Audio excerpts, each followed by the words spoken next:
ગીર સોમનાથમાં 75મા વન મહોત્સવની ઉજવણી વેરાવળ ફિશરીઝ કોલેજ ખાતે મંત્રી શ્રી કુંવરજીભાઈ બાવળિયાની પ્રેરક ઉપસ્થિતિમાં યોજાયો। જળ એ જીવન છે, પરંતુ જીવન માટે વૃક્ષનું પણ ખૂબ મહત્વ રહેલું છે। કોરોના કાળ દરમિયાન સમગ્ર જીવસૃષ્ટિને જાણવા મળ્યું કે ઓક્સિજન કેટલું જરૂરી અને કુદરતી ઓક્સિજન માત્ર વૃક્ષમાંથી જ મળે છે। વડાપ્રધાન નરેન્દ્ર મોદીના અભિયાન અંતર્ગત એક પેડ માં કે નામની ઉજવણી સમગ્ર દેશમાં થઈ રહી છે અને દુનિયામાં કોઈ પણ વ્યક્તિનો સૌથી વધુ પ્રેમ તેની માને જ કરતા હોય છે, ત્યારે તેમની યાદ માત્ર એક વૃક્ષ વાવી તેનું કાયમી જતન કરી તેમને ઉછેરવું જોઈએ તેવો સંકલ્પ સૌ કોઈએ લેવો જોઈએ। તે અંતર્ગત આજરોજ ગીર સોમનાથ જિલ્લામાં જિલ્લા કક્ષાના વન મહોત્સવ કાર્યક્રમ ફિશરીઝ સાયન્સ કોલેજ ખાતે જળ, પાણી પુરવઠા, નાગરિક અન્ન અને ગ્રાહક સુરક્ષાના મંત્રી કુંવરજી બાવળિયાની પ્રેરક ઉપસ્થિતિમાં યોજાયો હતો, જેમાં સાંસદ રાજેશ ચુડાસમા, ઉનાના ધારાસભ્ય કાળુભાઈ રાઠોડ, પાલિકા પ્રમુખ પલ્લવીબેન જાની, જિલ્લા ભાજપના મહેન્દ્ર પીઠિયા, ધીરુભાઈ સોલંકી, વન વિભાગના આરાધના સાહુ તેમજ વન વિભાગના અધિકારી, ફિશરીઝ કોલેજના વિદ્યાર્થીઓ બહોળી સંખ્યામાં ઉપસ્થિત રહ્યા।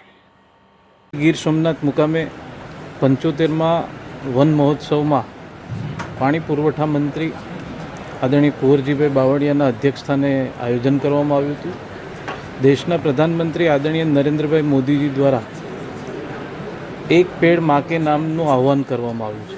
મારી ગીર સોમનાથ અને જૂનાગઢ જિલ્લાની જનતાને વિનંતી છે કે આપણે સૌ પણ એક આપણી માતાના નામનું વૃક્ષ વાવી અને એમનું જતન કરીએ, કારણ કે જનેતાના નામને જતન કરવાની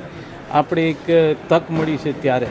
આપણે વૃક્ષનું વાવેતર કરી અને આપણી દુનિયાની સૌથી મોટામાં મોટી સમસ્યા છે પર્યાવરણ છે,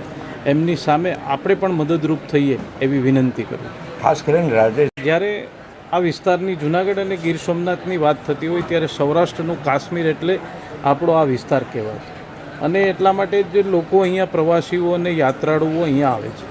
ત્યારે નાગરિક તરીકે પણ મારી જવાબદારી છે અને આ વિસ્તારના પ્રતિનિધિ તરીકે પણ મારી જવાબદારી છે, લોકો આ અભિયાનમાં વધારેમાં વધારે જોડાય અને વધારેમાં વધારે વૃક્ષોનું વાવેતર થાય, પ્લાસ્ટિકનો ઉપયોગ ઓછો થાય એવા અમારા પ્રયત્ન રહેશે। ખાસ કરીને રાજેશ, ખાસ કરીને જ્યારે આ વિસ્તારમાં ચોમાસામાં આપણું શાસન બંધ હોય છે તો આજે જે છે 14મી ઓગસ્ટે આપણા ગીર સોમનાથ જિલ્લાના જે ફિશરીઝ કોલેજ છે, ફિશરીઝ કોલેજ વેરાવળ ખાતે આપણા ગીર સોમનાથ જિલ્લાના જિલ્લા કક્ષાના વનમહોત્સવના ઉજવણી કરવામાં આવેલ છે અને આ કાર્યક્રમમાં આપણા મંત્રી શ્રી કુંવરજી બાવળિયાભાઈ સાહેબ અને આપણા સાંસદ સભ્યશ્રી અને ધારાસભ્યશ્રી આ તમામ અહીંયા હાજર હતા। એના સિવાયના આપણા સ્ટુડન્ટ્સ અને વન વિભાગના જે સ્ટાફ છે એ લોકો પણ હાજર હતા અને આ કેમ્પસમાં આપણા 401 રોપાના વાવેતર કરેલા છે। મહાનુભાવશ્રીના હસ્તકમાં બીજા વધુ 15 રોપાના પણ વાવેતર કરેલા છે અને આજે જે છે કાર્યક્રમમાં ખાસ કરીને એક પેડ માં કે નામ આ બાબતના કાર્યક્રમના પણ વિશેષ મહત્વ જે છે એ બાળકોને સમજણ આપવામાં આવેલા હતા। ખાસ સૂચક અગર આપ બતાવો તો જે લાયન લેન્ડસ્કેપ છે એની અંદર જે ગીર સોમનાથ જિલ્લા છે આ એક મહત્વના જિલ્લા છે અને ગીર સોમનાથમાં સિંહના સંખ્યા બહુ સારી। દેશના પ્રધાનમંત્રી આદરણીય નરેન્દ્રભાઈએ જે રીતે સારા એ દેશની જનતાને એક પેડ માં કે નામ પર શરૂઆત કરીને આખા દેશની જનતા પોતાના માતાને યાદ કરીને એક વૃક્ષનું વાવેતર કરે એવા એક અભિયાનના ભાગરૂપે રાજ્ય સરકારે પણ જ્યારે આખા રાજ્યની અંદર આ વનીકરણને ખૂબ મહત્ત્વ આપીને આજે ગીર સોમનાથ ખાતેથી અમે 75મા વન મહોત્સવનું અહીંયા અમારા સન્માનની સાંસદ, ધારાસભ્ય અને સૌ પદાધિકારીની ઉપસ્થિતિમાં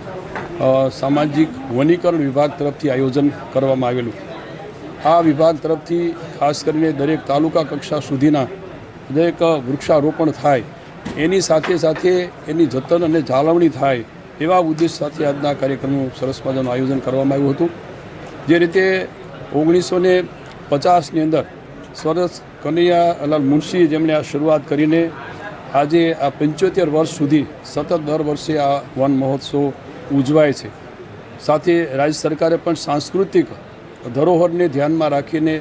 દરેક જુદા જુદા સ્થળો પર સાંસ્કૃતિક વનો ઊભા કરીને અહીંયા ટૂંક સમયમાં થોડા સમય પહેલાં જ દ્વારકાની અંદર બાજુમાં હરસિદ્ધિ માતાની બાજુમાં 23મા વન મહોત્સવની પણ